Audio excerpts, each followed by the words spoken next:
Hello बच्चों, I hope मैं जो वीडियो सीरीज आपके लिए बना रहा हूँ वो अच्छे से समझ में आ रहा होगा। अब हम एक्सरसाइज जो कर रहे हैं, एक्सरसाइज 4.3 क्लास 10th,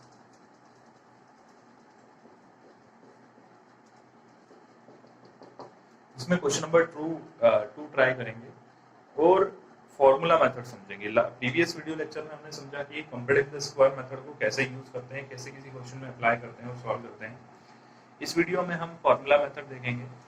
तो सबसे पहले फॉर्मूला क्या होता है, ये फॉर्मूला अपन देखते हैं कि x की वैल्यूज फाइंड करने के लिए यहाँ हमारे पास एक फॉर्मूला होता है x is equals to minus b plus minus under root b square minus 4ac upon 2a। This is our formula to solve quadratic equation और to find roots of a quadratic equation. ये जो x की value आती है यहाँ यह सीधे हमें रूट्स प्रोवाइड कर देता है जो क्वाड्रेटिक इक्वेशन है उसकी। तो हमें क्वेश्चन नंबर 2 में बोला है यहाँ पर कि use quadratic formula to solve the question. Question number 1 जो हमने कंप्लीट द स्क्वायर मेथड से किया वही क्वेश्चन इसने अगेन सॉल्व करने के लिए बोला है कि आप फार्मूला मेथड से सॉल्व कीजिए। तो मैं एक और क्वेश्चन आपको करवा देता हूँ। प्रीवियस में हमने फर्स्ट क्वेश्चन किया था, अब मैं कोई और क्वेश्चन लेके इसमें ट्राई करता हूँ। If I take question number 3 4x square plus 4 root 3x plus 3 is equal to 0। ये क्वेश्चन नंबर हमारे पास है 3। बच्चों को रूट देख के बहुत डर लगता है, इसलिए मैंने रूट वाला क्वेश्चन यहाँ पर लिया है। हमारी क्वाड्रेटिक इक्वेशन स्टैंडर्ड इक्वेशन क्या होती है? That is ax square plus bx plus c is equal to 0। यही होती है comparing with.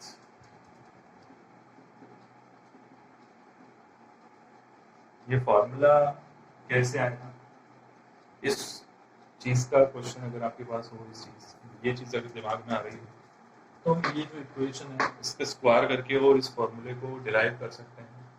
But right now we are discussing how to solve using the questions using this formula, so हम इतने detail में भी जाएंगे नहीं। तो comparing with this equation, value of a is equals to 4, b is equals to 4 root 3 and c is equals to 3. Okay, now putting the values in formula.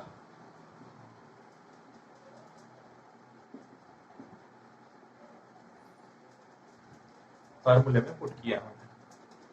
Formula क्या है?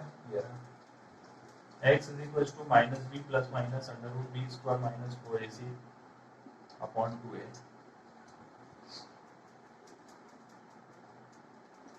minus b, that is minus 4 root 3 plus minus b square 4 root 3 square plus minus 4 into 4 into 3 upon 2 into 4। अभी मैं केवल formula use करना बता रहा हूँ आपको। इसमें ये जो b स्क्वायर माइनस 4ac वाला पार्ट होता है इसको हम डिस्क्रिमिनेंट कहते हैं। इससे हम कैसे पता लगाते हैं कि रूट्स कैसे हैं, ये हम इस वीडियो लेक्चर में या नेक्स्ट वीडियो लेक्चर में डिटेल डिस्कस करेंगे कि कैसे ऐसा होता है। अभी मैं केवल फॉर्मूले से इसने बोला है कि क्वेश्चन सॉल्व के दिखाइए, तो अपन वो कर रहे हैं। Minus 4 root 3 plus minus under root 4 root 3 का स्क्वायर, 4 रूट 3 का स्क्वायर 16 रूट 3 9, 4 रूट 3 इंटू 4 रूट 3। भाई साहब नहीं समझ में आता है तो सॉल्व कर लो, कोई प्रॉब्लम नहीं बेटा। जितना ज्यादा आप कोशिश करोगे उतने अच्छे से क्वेश्चन बन पाएगा। 4 4 सा 16, रूट 3 इंटू रूट 3 होता है केवल 3, दैट इज 16 इंटू 3 48 है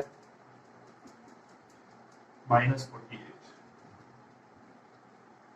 48 माइनस 48 0 अपॉन 4 टू सा 8, minus 4 root 3 plus minus under root 0 upon 8। तो यहाँ हो गया माइनस 4 रूट 3 अपॉन 8, तो 4 टू सा 8 माइनस रूट 3 अपॉन 2 x। अब देखिए x की वैल्यू आई हमारे पास माइनस रूट 3 अपॉन 2। अभी मैंने डायरेक्ट इसलिए किया ताकि आप किसी चीज को अच्छे से समझ पाए। अब मुझे यहाँ बीच में क्वेश्चन में एक चीज जो मैंने आपको अभी बोली थी कि अपन इस वीडियो में या नेक्स्ट वीडियो में डिस्कस करेंगे, वो आज लग रहा है मुझे कि बहुत ज्यादा जरूरी है उस चीज को डिस्कस करना, क्योंकि यहाँ पर ये देखिए ये जो है 0 आ चुका है। अब इससे फर्क क्या पड़ा, हमारे पास x की वैल्यू केवल 1 आई, पर सर क्वाड्रेटिक इक्वेशन थी, आंसर तो 2 आना चाहिए थे। यस, ये आंसर ही है, पर सेम आंसर्स हैं, इसलिए यहाँ एक सिंगल आंसर आया है। मतलब इस इक्वेशन के जो दो रूट्स होंगे वो होंगे हमारे पास -√3/2 एंड -√3/2, मतलब दोनों सेम होंगे। अब इसका लॉजिक क्या है, हम यहाँ क्वेश्चन स्टार्ट करने से पहले क्या और लिखना सही होता है उस पर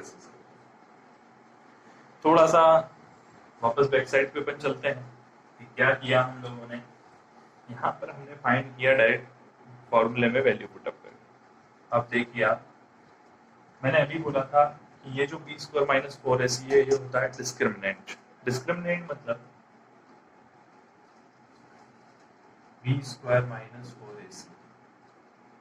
डिस्क्रिमिनेंट का मतलब ये है कि ये इससे जो वैल्यू आएगी वो हमें ये बताएगी कि क्वेश्चन आगे सॉल्व करने लायक है भी या नहीं है, और सॉल्व करने के बाद आंसर किस तरह का रहेगा ये भी बताने वाली है। मतलब नेचर ऑफ रूट्स, हमारे जो रूट्स आने वाले हैं आंसर में वो रूट कैसे होंगे, उनका नेचर कैसा होगा, रियल होंगे या होंगे भी नहीं, या बराबर होंगे। जैसे अपन ने यहाँ बात करी तो अपन यहाँ देखते हैं 3 केस हो सकते हैं। बोले सर या तो ये 0 से छोटा होगा, या 0 के बराबर होगा, या 0 से बड़ा होगा। Okay, if this value is greater than 0 मतलब ये कि पॉजिटिव नंबर कुछ भी आ जाए, so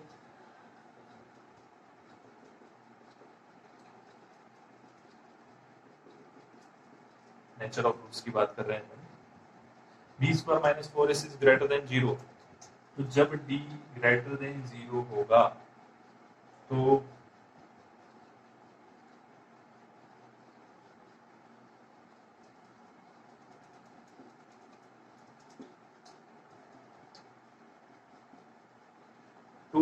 real and distinct root आएगा।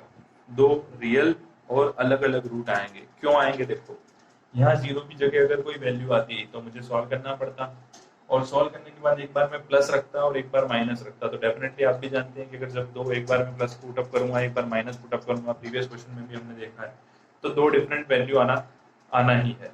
इसलिए हमने बोल दिया कि the real roots will be real and distinct. अभी केस की बात करें, अभी जो आया इफ b इक्वल्स टू 0, ये डिस्क्रिमिनेंट 0 ही आ जाता है। अभी देखो यहाँ आया था हमारे पास 0, तो 0 जब आ गया तो हमारे पास आंसर कितना आया, अभी तो 1 आया, लेकिन मैंने बोला कि x² था, क्वाड्रेटिक इक्वेशन है, मतलब आंसर तो 2 आना कंपलसरी थे।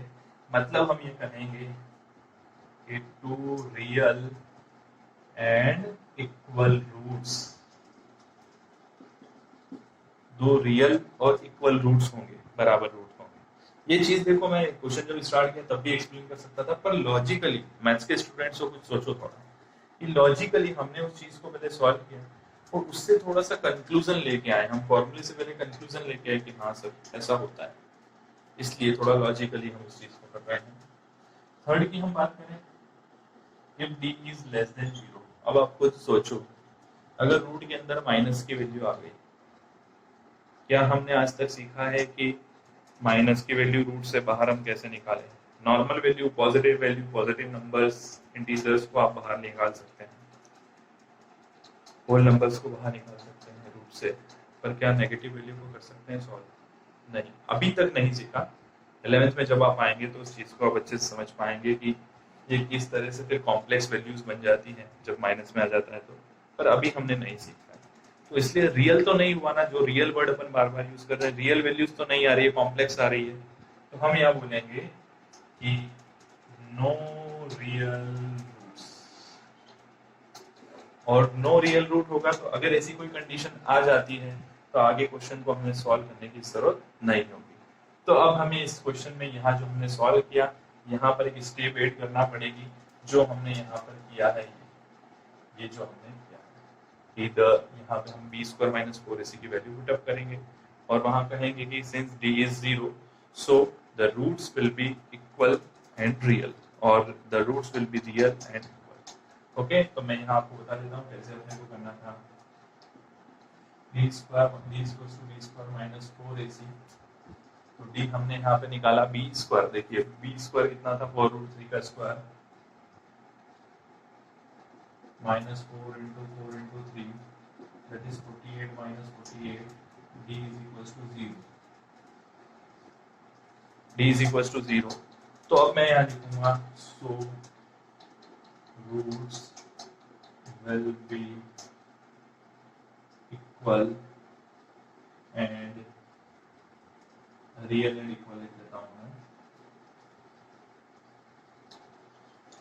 ये प्रोसीजर हमें थोड़ा सा ऐड करना पड़ा और देखो मैं वापस रिपीट कर रहा हूँ, ये चीज मैं पहले भी बता सकता था पर लॉजिकली उस चीज को क्यों ऐड करना पड़ा ये आपको समझ में आया कि आप जब भी क्वेश्चन सॉल्व करेंगे पहले ये कर लेंगे तो आपको समझ में आ जाएगा हाँ सर आंसर कैसा आने वाला है। ठीक है, तो ये चीज हमें ऐड करना है यहाँ पर और उसके बाद जो क्वेश्चन कंटिन्यू हमने किया वो आप कर पाएंगे। आई होप आपको ये क्वेश्चन अच्छे से समझ में आया है और जो रिमेनिंग क्वेश्चन है जैसे इसमें क्वेश्चन नंबर 2 में बोला है वो आप कंटिन्यू कर लीजिएगा और अच्छे से सॉल्व कर पाएंगे इस मेथड से। आप पहले चेक कीजिएगा रूट्स किस तरह के हैं, उसके बाद क्वेश्चन को सॉल्व कीजिएगा। ओके।